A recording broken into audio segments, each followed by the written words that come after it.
മലയാള ജാലകത്തിലേക്ക് ഏവർക്കും സ്വാഗതം. ഇന്ന് നമ്മുടെ മദേഴ്സ് ഡേ സ്പെഷ്യലായിട്ടുള്ള ഇന്നത്തെ ഷോയാണ് റെനി ഇന്ന് നടത്തിക്കൊണ്ടിരിക്കുന്നത്. അതിൻ്റെ ഇടയിലാണ് ഒരു കുഞ്ഞു ചിന്തയായിട്ട് ഞാൻ നിങ്ങളുടെ അടുത്ത് വന്നേക്കുന്നത്. ഒരു ആത്മകഥയിൽ നിന്നുള്ള ചെറിയ ഒരു ഒരു ഒരു ഭാഗം മാത്രമാണ് ഇന്ന് ഞാൻ നിങ്ങളോട് പറയുന്നത്. ആലിസ് ബ്രൈറ്റ്സ് എന്ന് പറയുന്ന ഒരു വ്യക്തി, അവരുടെ ഒരു ആത്മകഥയിൽ അവർ അന്ധയായി പോയതിനു ശേഷം എങ്ങനെയാണ് മനസ്സിന് സമാധാനം കിട്ടിയത് എന്ന് ഉള്ള ഒരു കഥ വിവരിക്കുന്നുണ്ട്.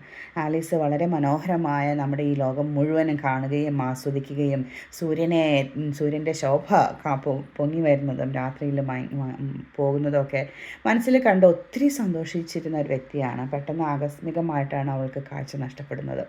അതോടുകൂടി അവളുടെ മനസ്സിൽ ഒത്തിരി വിങ്ങലുകളാണ് ഉണ്ടായത്. ഞാൻ കണ്ടുകൊണ്ടിരുന്ന ഇത്രയും നല്ല പ്രകാശമുള്ള ലോകത്തെ എങ്ങനെ എനിക്ക് വീണ്ടും കാണാനാകും? എന്തുകൊണ്ട് എനിക്ക് ഈ ഒരു വലിയൊരു അവസ്ഥ കണ്ടു? എന്തുകൊണ്ടാണ് ഈ ഇരുള് എൻ്റെ ജീവിതത്തിലോട്ട് വന്നത്? അങ്ങനെ കുറേ ചോദ്യങ്ങളായിട്ട് ആലീസ് ഒത്തിരിയേറെ വിഷമിക്കുന്നുണ്ടായിരുന്നു. കാരണം ഒരു മനസ്സിൽ എപ്പോഴും സൂര്യൻ പൊങ്ങുന്നതും സൂര്യൻ താഴോട്ട് വരുന്നതും ആ ഒരു രൂപമായിരുന്നു മനസ്സിൻ്റെ ഉള്ളിൽ ഇരുളടഞ്ഞ ആ ജീവിതത്തിലുണ്ടായിരുന്നത്. അങ്ങനെ ആലീസ് തൻ്റെ ജീവിതം തള്ളി നീക്കുമ്പോൾ ഒരു ദിവസം അവരുടെ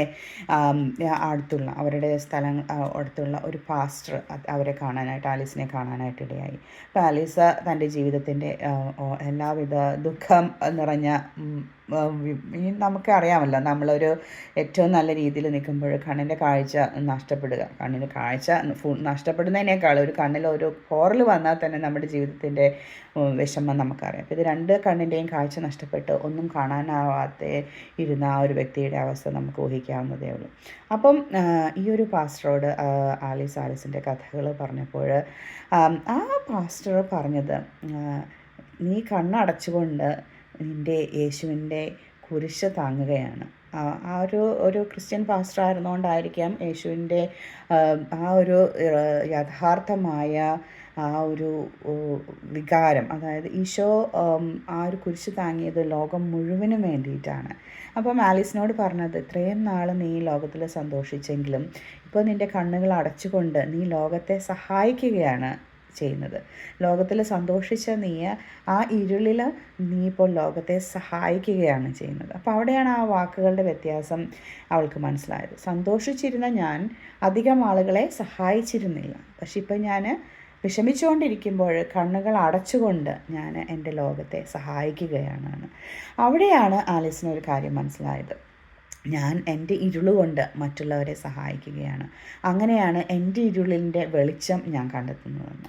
ഈ ഒരു കഥയിൽ നിന്ന് ഞാൻ എൻ്റെ മാതാക്കളോട്, അമ്മയുടെ ആ ഒരു അമ്മ എന്ന ഒരു വലിയ കർത്തവ്യത്തിൻ്റെ സ്നേഹം അനുഭവിക്കുന്ന എല്ലാ അമ്മമാർക്കും വേണ്ടിയിട്ട് ഞാൻ ഈ ആലീസിനെ സമർപ്പിക്കുകയാണ്. കാരണം എന്താണെന്ന് വെച്ചാൽ, നമ്മുടെ അമ്മ എന്ന ആ ഒരു വലിയ ഉത്തരവാദിത്വത്തിൽ ഒത്തിരിയേറെ വിഷമങ്ങൾ, ഒത്തിരിയേറെ യാതനകൾ, അതിലേറെ വ്യാകുലതകൾ ഉണ്ട്. ഒരു പക്ഷേ നമ്മൾ ചെയ്യുന്ന എല്ലാം വെള്ളത്തിലായി പോകുന്ന അവസ്ഥ വരും. കാരണം നമ്മുടെ കുഞ്ഞുങ്ങൾ നമ്മളെ അനുസരിക്കാതെ വരുന്നു, നമ്മളെ വകവയ്ക്കാതെ വരുന്നു, നമുക്ക് വേണ്ടി ഒരല്പം കരുണ പോലും നൽകാതെ, ഒരല്പം സ്നേഹം പോലും തിരിച്ചു നൽകാത്ത ജീവിതങ്ങളുണ്ടാകും. അവിടെയെല്ലാം നാം ചിന്തിക്കേണ്ടത്, നാം കണ്ടുകൊണ്ടിരുന്നപ്പോൾ ഞാൻ എൻ്റെ അമ്മ, എൻ്റെ കുഞ്ഞ് എന്നുള്ള രീതിയിൽ ഞാൻ സന്തോഷിക്കുകയായിരുന്നു. എന്നെ വേദനിപ്പിക്കുമ്പോൾ ഞാൻ എൻ്റെ കണ്ണുകൾ അടച്ച്, എൻ്റെ ഇരുളിൽ ഞാൻ കണ്ണുകൾ അടച്ചിരിക്കുമ്പോഴും ഞാൻ എൻ്റെ കുഞ്ഞിൻ്റെ ജീവിതത്തിനെ സഹായിക്കുകയാണ് എന്ന് നമ്മൾ ഒരു ബോധ്യമെടുക്കുകയാണെങ്കിൽ ആ ഇരുളിലും നമുക്ക് വെളിച്ചം കണ്ടെത്താനായിട്ട് കഴിയും.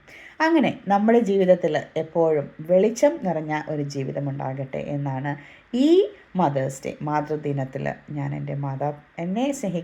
ഞാൻ സ്നേഹിക്കുന്ന എൻ്റെ എല്ലാ അമ്മമാർക്കും വേണ്ടി ഞാൻ നൽകുന്ന ചെറിയ ഒരു ചിന്ത. എന്തായാലും നാളത്തെ മദേഴ്സ് ഡേ ഒരു ദിവസം മാത്രമുള്ള ഒരു ആഘോഷമാക്കി മാറ്റാതെ ജീവിതത്തിലെന്നും സന്തോഷവും സമാധാനവും സ്നേഹവും നിറഞ്ഞ ഒരു മാതൃഹൃദയം ഉണ്ടാകാനുള്ള അനുഗ്രഹം ലഭിക്കട്ടെ എന്ന് പ്രാർത്ഥിച്ചുകൊണ്ട് ഏവർക്കും മാതൃദിന ആശംസകൾ. ഇത് ബിസ്മി, മലയാള ജാലകത്തിൽ നിന്ന്.